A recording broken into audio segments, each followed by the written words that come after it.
क्या सच में एक इंसान के बिना पूरा घर बिखर सकता है, या फिर ये सिर्फ उसका अभिमान होता है?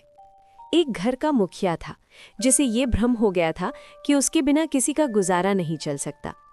धीरे धीरे उसका व्यवहार बदलने लगा। वो घर के सभी सदस्यों से कठोर शब्दों में बात करने लगा, मानो सब उस पर निर्भर हों। घर के लोग मन ही मन टूटने लगे। आखिरकार घर के एक सदस्य ने कुलगुरु से उसकी शिकायत कर दी। कुलगुरु ने मुखिया को बुलाया और शांत स्वर में कहा, पुत्र, अभिमान मनुष्य को अपने ही घर में अकेला कर देता है। लेकिन मुखिया बोला, ये सब बेकार की बातें हैं। अगर मैं ना रहूं तो इनका ध्यान कौन रखेगा? गुरु मुस्कुराए और बोले, जो सबका ध्यान रखता है वही तुम्हारे परिवार का भी ध्यान रखेगा। मुखिया चौंक गया, बोला, ये कैसे संभव है? गुरु ने कहा, 1 महीने के लिए किसी दूसरे नगर चले जाओ, फिर देखना भगवान तुम्हारे परिवार की कैसे देखरेख करते हैं। अभिमान में डूबा मुखिया मान गया।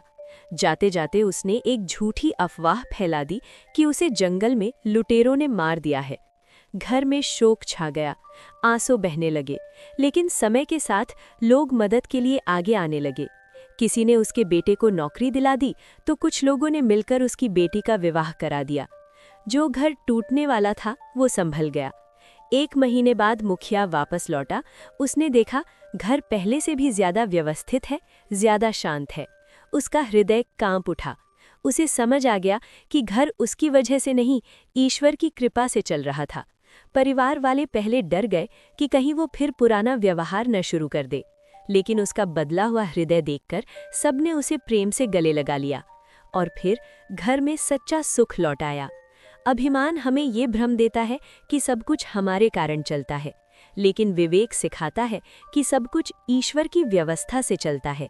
अगर ये कहानी आपके मन को छू गई हो तो ऐसे ही जीवन को दिशा देने वाली कहानियों के लिए चैनल को सब्सक्राइब जरूर करें।